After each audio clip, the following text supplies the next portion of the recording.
Bienvenidos nuevamente a Nerdro, el canal de YouTube donde hablamos en serio sobre cosas que no existen. Mi nombre es Pablo y esta es una primera impresión del primer episodio de Batenkan Kiseki Chousakan.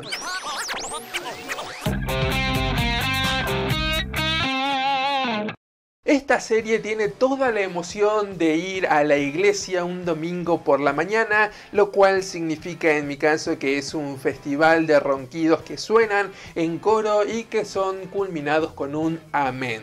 Así que en verdad tengo que decir que no disfruté para nada de este primer episodio. Fue en verdad algo muy aburrido. Y con esto no estoy diciendo que no tenga potencial, porque estamos hablando de una serie de misterios. Por supuesto que hay cosas interesantes. Esta premisa de que son dos investigadores de supuestos milagros y que tienen que desenmascararlos y que a lo mejor combinan ciertos elementos de fantasía es algo muy llamativo y con muchísimo potencial. Pero el principal problema de este estreno fue que justamente donde tienen que mostrar sus fuerzas, que es en el misterio, mostraron todo lo contrario, mostraron una debilidad asombrosa a la hora de construirlo. El caso que abre la serie es el de una supuesta concepción inmaculada en una iglesia ubicada, según los subtítulos, en Sudamérica, pero cualquier persona que haya visto un mapa te va a saber decir que el país que mostraron pertenece a Centroamérica. Los protagonistas son enviados a investigar este caso y a demostrar sus bases un tanto científicas, y creo que ahí es donde encontraron el principal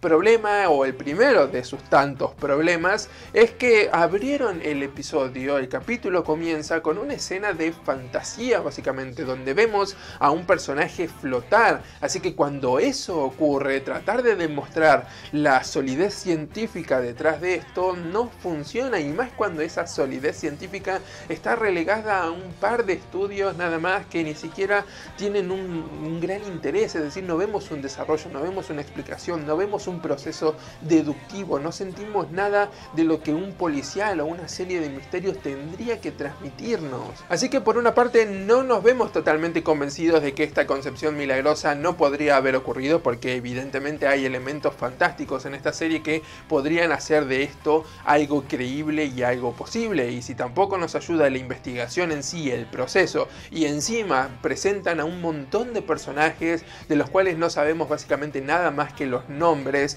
es muy difícil también verse invertido de una manera personal en este caso. Es decir, la mujer que está diciendo ser una virgen que va a concebir a un hijo de manera inmaculada, ese podría haber sido un personaje muy interesante para explorar. Es decir, estamos hablando de una mujer que vive en Centroamérica y que después de determinada edad decidió entrar a esta orden religiosa. Es decir, hay un montón de cosas ahí que podríamos haber explorado de manera personal, sobre su pasado, sobre un montón de cosas, para en verdad sentirnos invertidos en su historia, para querer conocer qué es lo que le está pasando. Pero no, simplemente sabemos su nombre, un par de gritos exagerados que hace, que tiene estigmas, y nada más que eso. Es imposible sentir una buena conexión con estos personajes, ni siquiera con los secundarios y mucho menos con los protagónicos. La serie parece creer que solo con una atmósfera oscura alcanza para crear una sensación de misterio y de cierto aire tenebroso, pero no es ese el caso y termina volviéndose algo puramente visual, sin sustancia. Y en verdad ni siquiera el apartado visual hace que las cosas valgan la pena, porque la calidad de dibujo no es sobresaliente y la dirección fue nauseabunda, con una cámara que no dejaba de moverse sin razón alguna, con paneos, tilts y todas las cosas que resultaban desconcertantes, no tenían ninguna motivación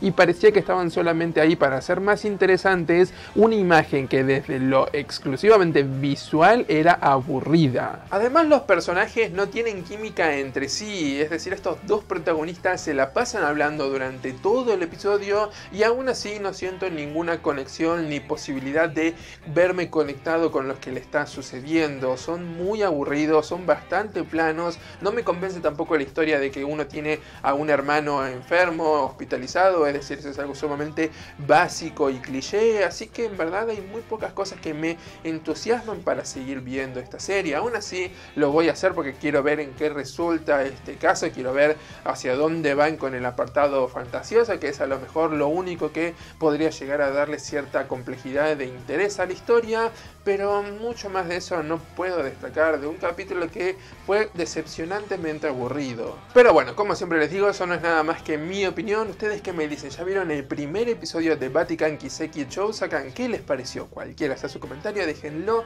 en la sección de abajo y recuerden que pueden seguir nuestro programa de radio a través de radiotrentopic.com.ar. Salimos todos los sábados de 8 a 9 de la noche en vivo, así que estén al tanto de eso. Y si quieren tener todas las novedades de nuestro canal, simplemente tienen que hacer clic acá para poder suscribirse, o pueden hacer clic en cualquiera de los videos que aparecen en pantalla para seguir viendo más contenido. Desde Nerdro los saludamos y como siempre, que tengan buena semana.